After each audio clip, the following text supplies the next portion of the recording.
Hola, ¿qué tal están? Muy buenas noches. Es miércoles 23 de febrero. La economía española se contraerá un 1% en 2012 y la recaída en la recesión durará hasta finales de este año. Es el pronóstico que hace la Comisión Europea por el impacto de la crisis de deuda, los recortes en el sector público y el bajo consumo privado debido al paro y al alto endeudamiento. En solo 3 meses, Bruselas ha pasado de vaticinar un crecimiento para 2012 del 0,7% a una caída de casi un punto porcentual, en la misma línea que lo hizo el FMI y el Banco de España.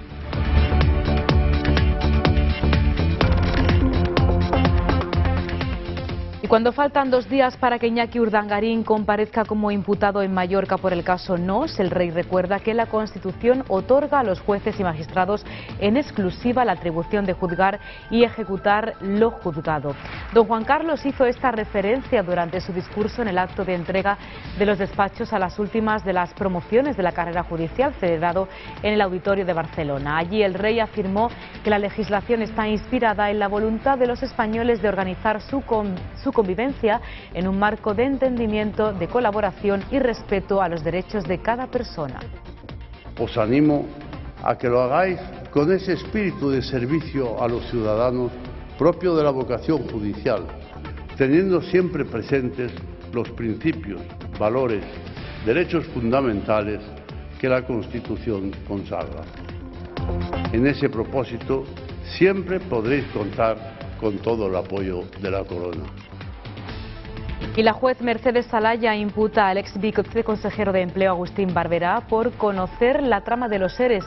Se suma así un nuevo imputado en la lista de altos cargos. Mercedes Salaya considera que Barberá tendría conocimiento de la falta de legalidad de los procedimientos seguidos para la concesión de las ayudas directas a empresas y personas del entorno personal y familiar de la Junta. Además, la juez cita a declarar el 20 de marzo a Juan Francisco Trujillo, chofer de Guerrero, que reconoció que la mayor parte del dinero fue dedicado a cocaína, fiestas y copas para Guerrero y él mismo.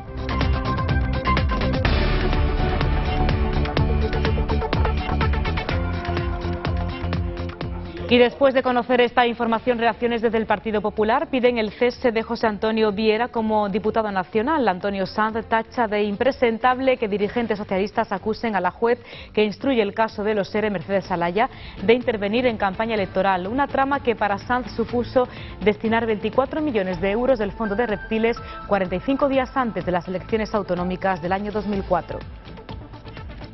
Es evidente que el señor Viera está obligado a dimitir y no permanecer en un cargo público ni un minuto más.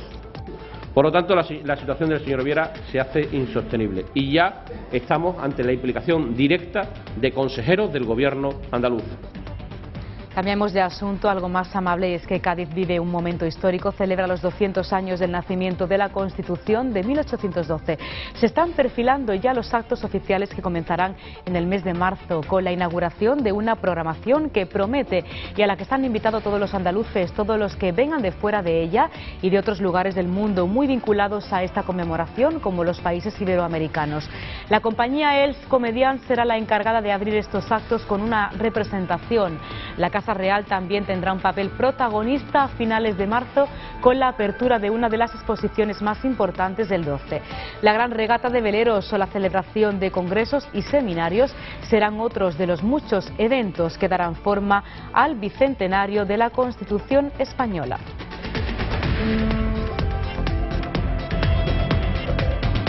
También les contamos cosas acerca de la actualidad deportiva, porque el Barcelona se ha ejercitado en la ciudad deportiva de Sant Joan d'Espí tras 2 días de fiesta, con todos los jugadores disponibles para preparar ya el partido de Liga contra el Atlético de Madrid el próximo domingo en el Vicente Calderón.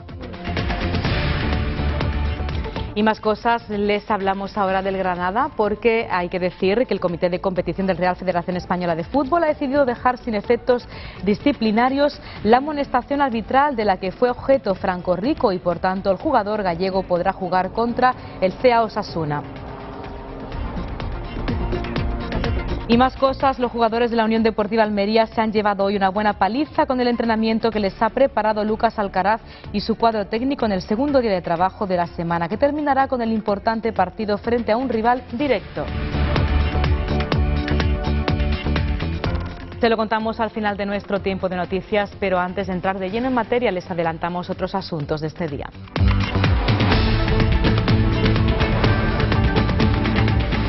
Escenas dramáticas se vivieron durante 4 horas en Argentina. La colisión de un tren en una concurrida estación de Buenos Aires provocó al menos 50 muertos. Desde hoy los equipos de expertos en empleo de la Comisión Europea se encuentran en España para acelerar la aplicación de la reforma laboral, reducir la tasa de paro juvenil y combatir el abandono escolar.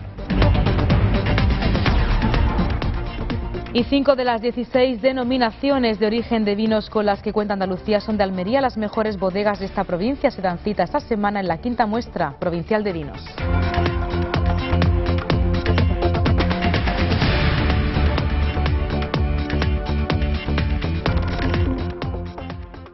Ya no hay previsiones que apunten que este año nuestra economía vaya a crecer en solo 3 meses. Bruselas ha pasado de vaticinar un crecimiento para 2012 del 0,7% a una caída un punto porcentual.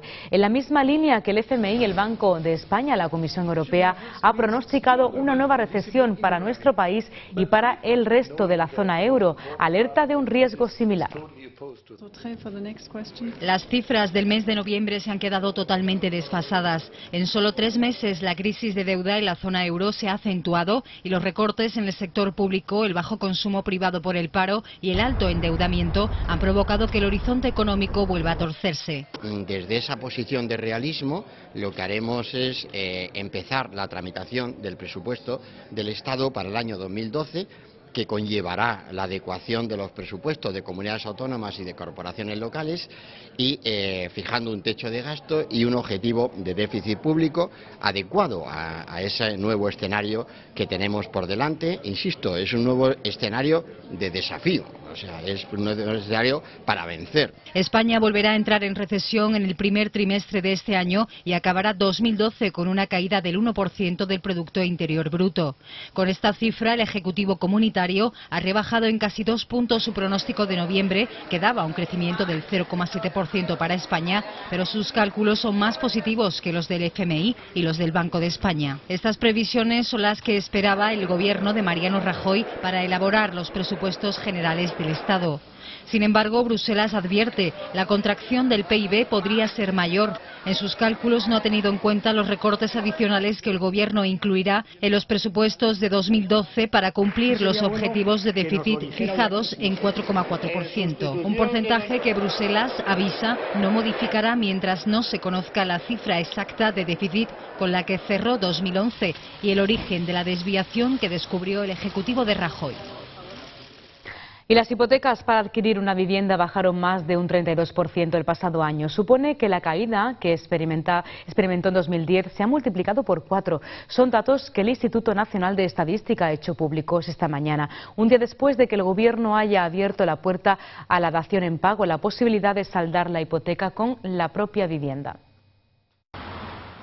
Las hipotecas nuevas sobre viviendas bajaron el 32,6% en 2011 hasta las 409.000, lo que multiplica por 4 la caída del 7,4% de 2010 y suma ya 5 años consecutivos a la baja de este indicador. La firma de hipotecas se redujo en diciembre el 12,5% respecto a noviembre, con lo que son ya 20 meses de bajadas en comparación interanual. El importe medio de los préstamos hipotecarios cayó el 4,3% el año pasado hasta los casi 112.000 euros. A cierre de 2011, el capital prestado por bancos, cajas y cooperativas para la compra de una vivienda se situaba en cerca de 46.000 millones de euros, lo que representa un descenso del 35,5% en comparación con el ejercicio anterior. Por tipos de entidades, las cajas de ahorros fueron las que concedieron más hipotecas y por capital prestado fueron los bancos los que dieron más dinero. Todas las comunidades autónomas bajaron en constitución de hipotecas, pero las mayores caídas se registraron en Asturias y La Rioja. Y en el primer Consejo Europeo al que Rajoy acudió como presidente del Gobierno, Bruselas avanzó que apoyaría a España en el impulso de la creación de puestos de trabajo para los más jóvenes. Desde hoy los equipos de expertos en empleo de la Comisión Europea se encuentran en nuestro país para acelerar la aplicación de la reforma laboral, reducir también la tasa de paro juvenil y combatir el abandono escolar. España es uno de los 8 Estados miembros a los que Bruselas ha decidido enviar estos equipos de acción por superar el 30% de paro juvenil. De hecho, la tasa española de casi el 50% es la más alta de la Unión Europea. El equipo de acción analizará además cómo emplear mejor los fondos de la Unión para crear empleo y que España aún no ha gastado. Se trata de 10.700 millones de euros y que se podrán dedicar a financiar esta reforma laboral. Sobre el paro juvenil, la Comisión lo achaca a la alta tasa de abandono escolar, una de las mayores de la Unión. También preocupa en Bruselas el alto nivel de paro entre los licenciados, así como la segmentación del mercado laboral con un fuerte uso de los contratos laborales. El Ejecutivo Comunitario considera que para combatir el paro juvenil es necesaria una mayor coordinación entre la educación y el mercado laboral. Entre las medidas concretas que propondrá Bruselas al Gobierno, patronal y sindicatos están mejorar la formación de los parados, fomentar las prácticas en empresas, utilizar mejor los programas de intercambio de Erasmus y Leonardo e impulsar el espíritu empresarial. Las conclusiones de los expertos se debatirán en la cumbre de líderes europeos del 1 y 2 de marzo. El resto de países afectados son Letonia, Lituania, Grecia, Portugal, Eslovaquia, Italia e Irlanda. Pues una reforma laboral como la aprobada en España, en la que quiere Mario Monti para su país. El primer ministro italiano, Mario Monti, ha afirmado que la reforma impulsada por el gobierno español, el gobierno de Rajoy, está en la misma dirección de la que él quiere hacer. El excomisario europeo se reúne hoy con el presidente de nuestro país, Mariano Rajoy, en Roma, para defender que la Unión Europea adopte medidas que aseguren el flujo de financiación y la liquidez a España e Italia, ya que se han adoptado o están emprendiéndose medidas decididas y reformas estructurales de sus respectivas economías. Monti y Rajoy han celebrado un almuerzo de trabajo con el presidente de la República, Giorgio Napolitano. El presidente del gobierno abordará con Monti las propuestas que España, Italia y otros 10 países europeos, entre los que no figuran Francia ni Alemania, han presentado a Bruselas en una carta conjunta en la que instan a poner en marcha medidas a favor del crecimiento y de la creación de empleo. Y un día después de que Cameron rechazara incluir el tema de Gibraltar en su encuentro con Rajoy, el gobierno español insta a reanudar las conversaciones sobre la soberanía del Peñón. Ha sido el ministro de Asuntos Exteriores y de Cooperación, José Manuel García Margallo, quien ha emplazado al Reino Unido a reanudar cuanto antes el diálogo bilateral sobre la soberanía de Gibraltar. García Margallo ha transmitido este mensaje en su primera comparecencia ante la Comisión de Asuntos Exteriores para informar de sus planes al frente del departamento. España y el Reino Unido deben recuperar cuanto antes el diálogo sobre la soberanía del Peñón, como se acordó en Bruselas. El llamado foro trilateral, llamado a resolver los problemas diarios de los habitantes de ambos lados de la verja, debe cambiar de formato. Debe pasar a ser un foro cuatripartito en el que estén representados España, el Reino Unido, las autoridades del Peñón y las autoridades del campo de Gibraltar. Gráficamente, 2 banderas y 4 voces.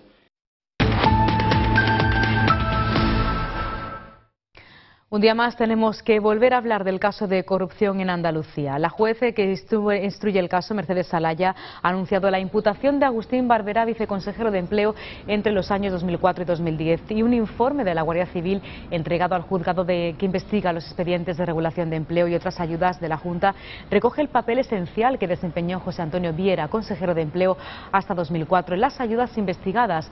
La Guardia Civil, en un informe notificado a las partes, analiza la declaración de Francisco Javier Guerrero, exdirector general de Trabajo, ya imputado en el sentido de que Viera fue quien promovió las ayudas a 3 empresas de la Sierra Norte de Sevilla que están siendo investigadas. La jueza Mercedes Salaya, en otro auto notificado, afirma que la Junta de Andalucía aún no ha entregado la documentación que le pidió el pasado 27 de enero y añade que su falta de presentación está entorpeciendo considerablemente la investigación de la causa.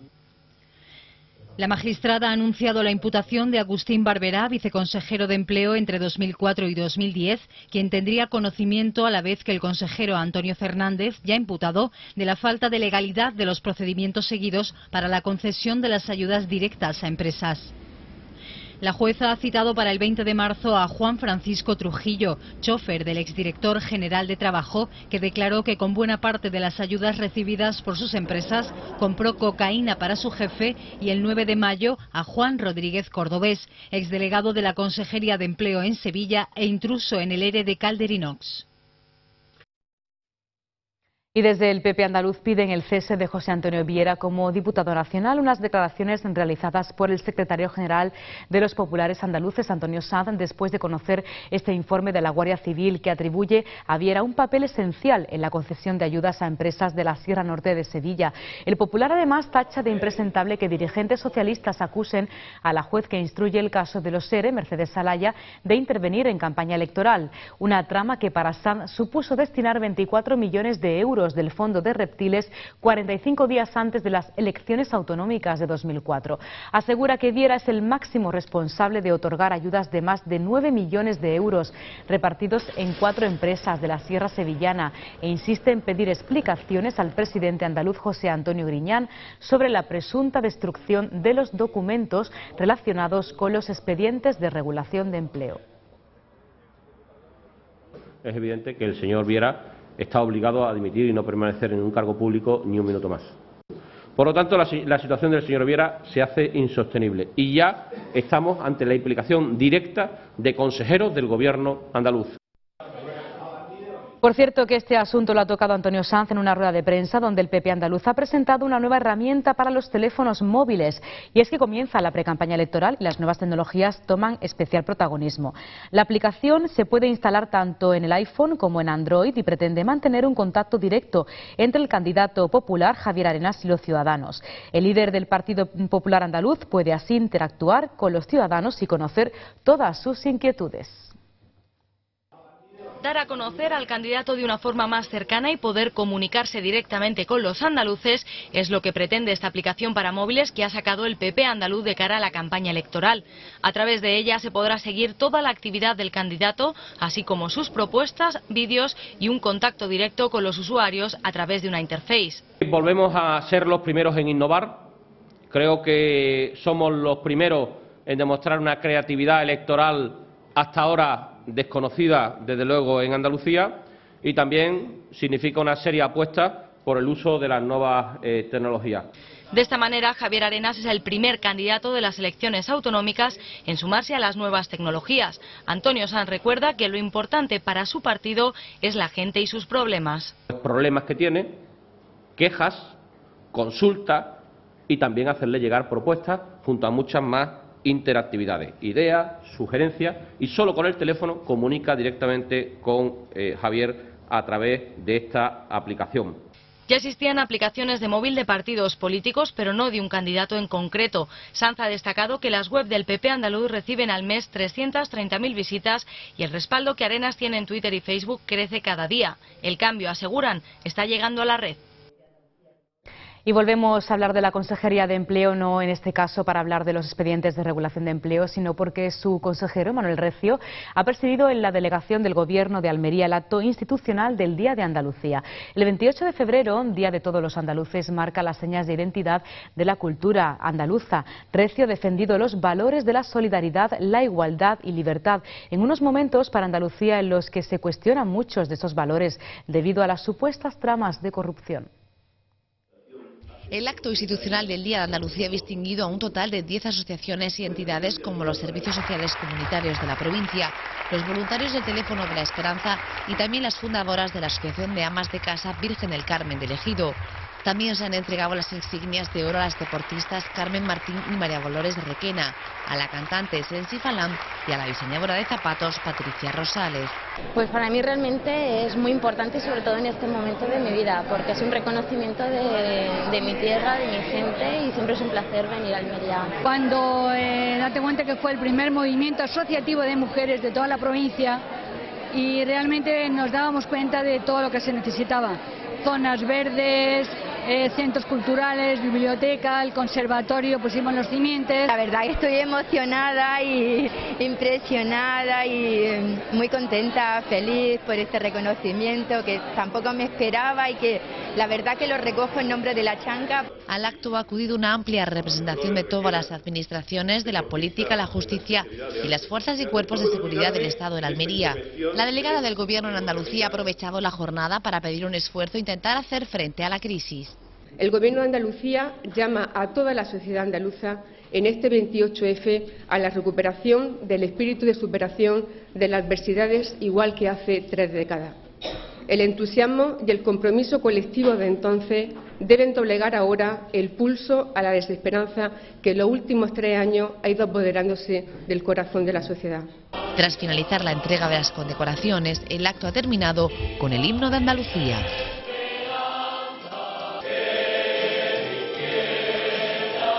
Y seguimos en Almería porque se ha despertado la polémica en la universidad después de que la Junta de Andalucía haya enviado un correo electrónico a los alumnos informándoles del coste real que supone estudiar en la facultad. Una especie de factura similar a la que ya se emite en los centros hospitalarios de nuestra comunidad.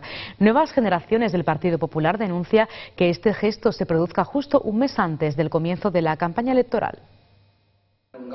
Nuevas Generaciones de Almería ha denunciado presuntas irregularidades en la universidad. Su presidente, Carlos Sánchez, ha destacado que los dirigentes de esta institución están utilizando la UAL con fines electoralistas, ya que en los últimos días, y a tan solo 2 semanas del inicio de la campaña electoral, están enviando un email a los alumnos en el que destacan que gracias a la Junta de Andalucía se pueden estar sufragando sus respectivos estudios. No mandan este email en septiembre, que es cuando se matriculan los universitarios. Ni siquiera lo hacen a principios de enero, que es cuando pueden, saber cuál es el coste generado para el año 2012. No, lo hacen a 2 semanas de una campaña electoral. Pero es que además es curioso que hablen de cifras como que un estudiante le puede costar a la Universidad de Almería 9.435 euros. Nos gustaría saber qué supone, qué se paga con esos 9.400 y pico euros, que entendemos que es desorbitado. Además, el presidente de Nuevas Generaciones ha explicado que a pesar de la crisis, la UAL ha aumentado considerablemente su partida en publicidad, en detrimento, por ejemplo, de la investigación. También ha dado a conocer presuntos casos de corrupción. ¿Y a dónde va todo este dinero? Pues lo vamos a saber, porque nosotros queremos preguntar por algo muy grave que está pasando en la Universidad de Almería. Y no vamos a dar nombres y apellidos porque vamos a esperar a la contestación de los responsables de la Universidad de Almería. Pero no entendemos cómo es posible que un vicerrector de la Universidad de Almería tenga 3 iPhones con 3 líneas diferentes pagadas por la Universidad de Almería. Y apunto directamente a un vicerrector porque hablar con el rector de la universidad es hablar con la pared, puesto que todos los almerienses sabemos quién manda en la Universidad de Almería y no es precisamente el rector. El presidente de Nuevas Generaciones ha lamentado esta situación cuando hay becarios en la UAL que llevan sin cobrar desde finales de verano. En Cádiz, los trabajadores de astilleros de Navantia, en Puerto Real, han cortado hoy el tráfico en el puente Carranza en una nueva protesta para reclamar carga de trabajo. Tras una asamblea celebrada en el recinto de astilleros, los trabajadores han decidido continuar su reunión en mitad del puente, con lo que el tráfico ha quedado cortado. La Guardia Civil se ha visto obligada a desviar la circulación de la principal vía de acceso a la capital. Desde hace varias semanas, la plantilla del astillero de Puerto Real, formada por unos 600 operarios, mantiene movilizaciones para reclamar carga de trabajo, ya que aseguran que se quedarán sin ocupación cuando el próximo mes de marzo entreguen a Venezuela un buque que ya está prácticamente terminado. Y otro conflicto en la provincia de Cádiz, el Parque de las Aletas, un polígono industrial que no está justificado según el Ministerio de Medio Ambiente. Un informe de la Dirección General de Sostenibilidad de la Costa y el Mar así lo asegura. El documento lo ha dado a conocer una asociación de ecologistas de España. Alerta que el polígono no está debidamente justificado, que se han usado argumentos contradictorios para avalarlo sin aportar datos que confirmen su viabilidad. Este informe no es vinculante, pero siembra nuevas dudas sobre el futuro de las Aletas, un terreno en el término municipal de Puerto Real que permanece baldío y para el que se pensaron 527 hectáreas de suelo industrial con el objetivo de generar en el corazón de la bahía de Cádiz 30.000 empleos.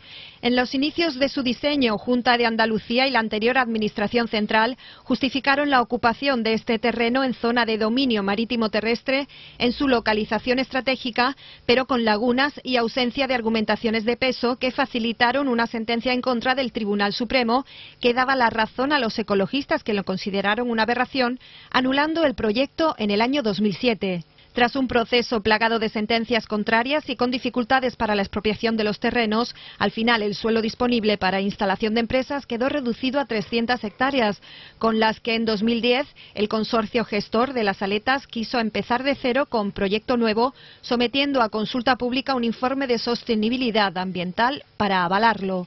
La Dirección General de Costas del Ministerio de Medio Ambiente, según el informe conocido, considera ahora que las administraciones que han liderado el proyecto hasta el momento no han justificado convenientemente las razones por las que la zona de actuación debe tener una superficie mínima de 300 hectáreas, considerando que varios espacios cercanos a este emplazamiento ofrecen ya actividades similares.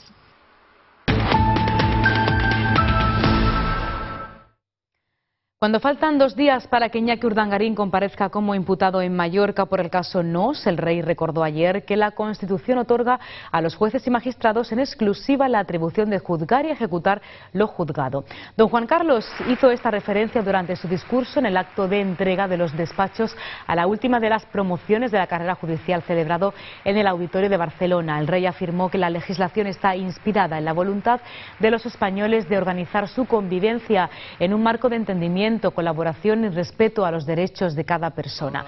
La reina Sofía acompañó al monarca en un acto al que también asistieron el ministro de Justicia Alberto Ruiz Gallardón, el presidente de la Generalitat Artur Mas, el alcalde de Barcelona Xavier Trias y el presidente del Tribunal Supremo y del Consejo General del Poder Judicial Carlos Dibar. Os animo a que lo hagáis con ese espíritu de servicio a los ciudadanos propio de la vocación judicial, teniendo siempre presentes los principios, valores, derechos fundamentales que la Constitución consagra. En ese propósito, siempre podréis contar con todo el apoyo de la Corona.